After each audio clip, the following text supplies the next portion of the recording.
yung mga pilit kami na hatak ng ba, no? Ito ba, na-experience mo Ay, yan? hindi lang maraming business ko na-express lalo sa ngayon, maraming nanitira sa akin. Pero diba, sa akin lang kasi, dito pa rin ako magdidepende sa mga taong naniniwala kasi meron mga basher na 2 at 3. Pero yung supporters ko naman, yung kumakain naman sa akin, Kung anong long-term na goal sa buhay mo? ayan, tumapan. Yumaman.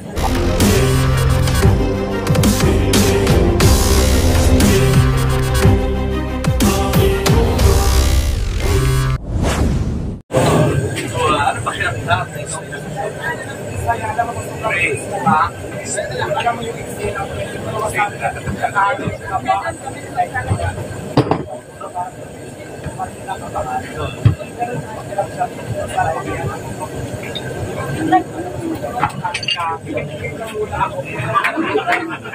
Kasi feeling ko kasi pag nagsiluso ako sa lalaki, diba? Ang ginagawa ko muna ngayon, magpapayaman muna ako, madami muna ako ng pera. Kasi feeling ko, kung marami na akong pera, mas maraming lalaki.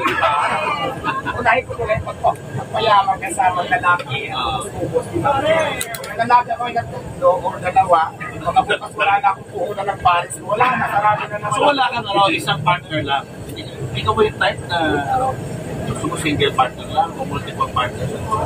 Single partner lang pa rin na magulong, pero gusto ko iba-iba. Parang yung putahe. So, anong ginagawa mo ngayon para masiguro mo hindi ka manuloko ng mga lalaki? Kasi savings ako talaga, hindi ko lang natiwala yung mga important yung bagay sa kanila. So, gano'n doon, mag-secure lang ako doon. Pinatawag yung cellphone ko at saka yung wallet ko, makaitak kita, di ba, mahirap. At ingat lang ako ngayon. Kailangan talaga mag-ingat. Iba lang ganun. Parang kilala na yung mga taong hindi pa natin masyadong kilala, di ba? So, yun. Anong long-term na goal sa buhay mo? Ayan, yumaman. Yumaman. Na mag-trending tayo, padagdagan pa yung maliwata para sa order. Para dito, maraming negosyo na pagkakitaan. Mas maganda tayo yumaman. Kaya ako yung talaga kahit napagpunta ako. So, bawal sumuko. Kasi kung may mga pangarap tayo sa buhay, laban lang talaga. Umpisa na natin yung mga pangarap natin. Kasi kung umpisa na lang natin, in-action natin, walang imposible para magtupad yung mga pangarap natin. So, ganun yun. Siyempre kapag ang isang tao yung ma-asenso, meron dyan yung mga pilit kami na hatak ng ba, no? Ito ba, na-experience mo Ay, yan? hindi lang maraming business ko na-express lalo sa ngayon, maraming nanitira sa akin. Pero diba, sa akin lang kasi, dito pa rin ako magdidepende sa mga taong naniniwala kasi meron mga basher na 2 at 3. Pero yung supporters ko naman, yung kumakain naman sa akin, libo-libo. So, bakit ko sila hindi? Kasi in the first place, hindi naman sila nakakatulong sa buhay ko. Kahit katating na tulong sa buhay ko, wala naman silang kapag kaya hindi dapat ko sila hindi. Wala naman silang ginawa kung nasiraan kayo, natulungan ka ba nila. Kaya di ba ko sa mga basher, diba? At the end of the day, hindi sila mag-aangat sa sarili kung ako pa din. So diba, wala kang pakialam sa mga basher. Mas ang importante dito, magawa ako, wala ba ako ng tama, wala ba ako ng bata sa mga bagaan. Sa mga basher na hindi naman yung magtatagumpay. Wala naman kasi nagtutunin talaga naniniwala ko ng kasamaan sa kapatid. Yan lang. Hindi ko yung mga basher na yun kasi wala talaga nagtutunin sa Pero minsan ba parang naiinis mo rin? Naiinis. Parang one time, parang pinatulan mo ito mo sa pagkain, di ba? Yes, naiinis ako pero mas namang pa rin nakangiti ako kasi bakit ko sila intindihin? Dahil ang dami na ako sumusuporta. 1,000 versus 5. Kasi doon ka sa majority, di ba? Doon ako sa karamihan tulad yan, kahit anong paninira niya, nandiyan pa rin yung mga supporters ko kahit pa din. Di ba? So, yun, doon pa rin ako nagbabase talaga. Pag pinatulan natin yung bashers natin, may stress lang tayo. Maganda ko rin. Magandang paniniwala yan sa buhay. Pero ngayon kasi may mga kumakalat na litrato na inaresto ka daw ng mga pulis. Ay, wala yung pictures niya, ano sila? Ano yun? Fake yun? Fake. Nakita ko na rin. Ano pa ibang mga fake na lumalabas? Basta, katulad ng meron akong Facebook account na mas maraming followers, or 2 million followers na hindi naman ako yun. Parang, mas ang dami gumagamit yan sa mga ganun. Hirap din, ano? Diba? Okay. So ngayon, bilang pagtatapos, di ba, ano ang mensahe mo sa mga taong nangangarap din sa buhay? Gusto rin umasenso na katulad mo? Yan, yung mga gustong sumubok sa buhay, yung gusto magnegosyo, subukan nyo lang. Pag nadapa kayo, huwag kayo sumuko, bumangon ulit at lalo nyo pang galingan. May mga pangarap kayo, sa sinabi ko lang ito kanina, ituloy nyo lang yan kasi darating din ang panahon na ayaw sa inyong panahon. Basta huwag lang kayo sumuko sa hamon ng buhay. Tuloy nyo lang yung laban. Kasi mali nyo bukas, kayo naman, sa inyo naman dumating swerte. So diba? So yun lang. Huwag sumuko sa hamon ng buhay. Tuloy-tuloy lang ang laban. Congrats! Maraming salamat. Congrats ha, sa negosyo mo. Salamat, Sir Julius. Okay na kayo? Iikot tayo ngayon ha. Ikot-ikot po tayo, sitters na lang tayo. Yes. Ikot tayo doon sa iyong perfect na inano.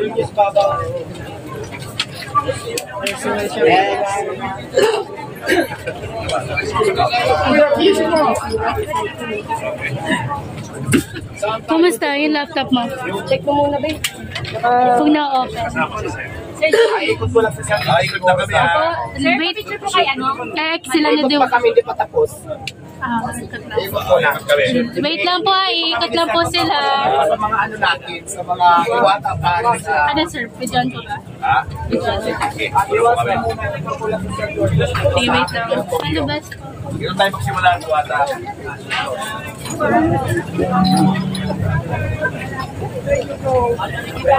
Sa likod.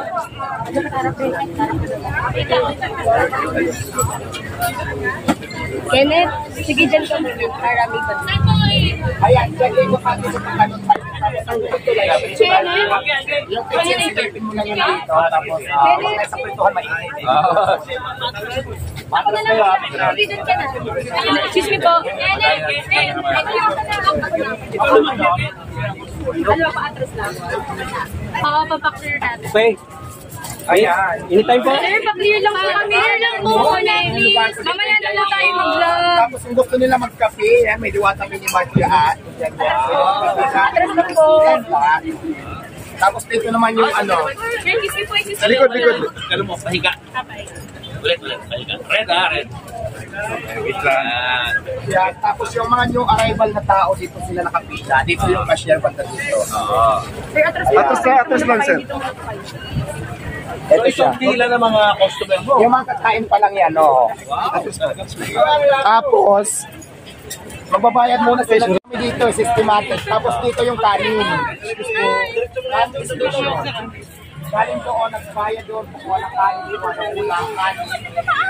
Tapos dito naman sabaw. Kanin dito.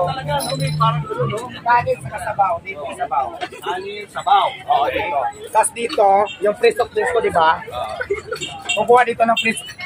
Ibibigay ito, tapos kukuha ng soft drinks. Bigay ng soft drinks. Ayun. Ay, kukuha ng soft Ulitin drinks. mo, diwata. Sorry. Pwesto lang sila. Tapos yung itong stamp, bibigay sa soft drinks, bibigyan ng soft drinks, tapos pipisto nila sa dahil kung saan nila gusto. Ayan na. So, pwede na silang kumain sa kahit saan dyan. Kahit saan dyan, basta may bakante, pwede sila pumisto. So, ganito ang sistema natin. Pagdating naman sa kitchen, siyempre, ano lang, limited lang yung pinapayagan ko sa kitchen. Kapagkita ko yung kitchen. Lalabas na lang tayo, mainit eh.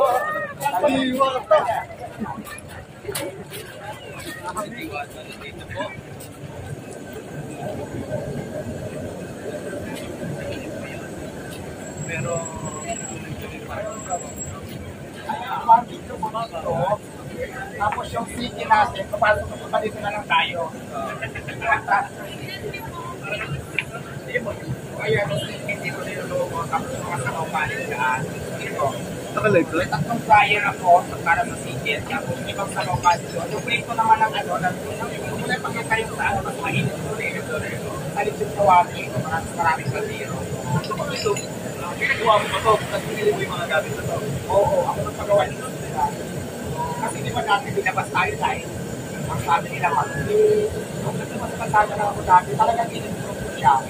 Talagang siya. Ang gano'n na ginagawa sa mga gamit. At dito kasi, taong sa bawat isa yung ito 40. Tapos yan, tapos yung may magpagawa nito. Kaya natin kami ako,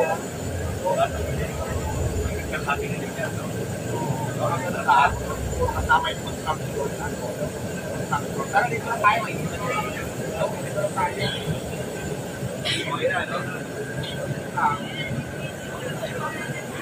Okay na yun!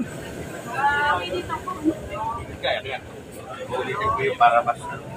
Diwata!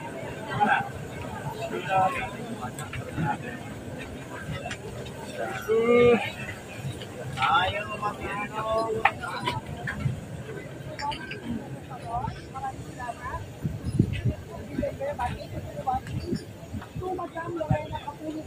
Guys,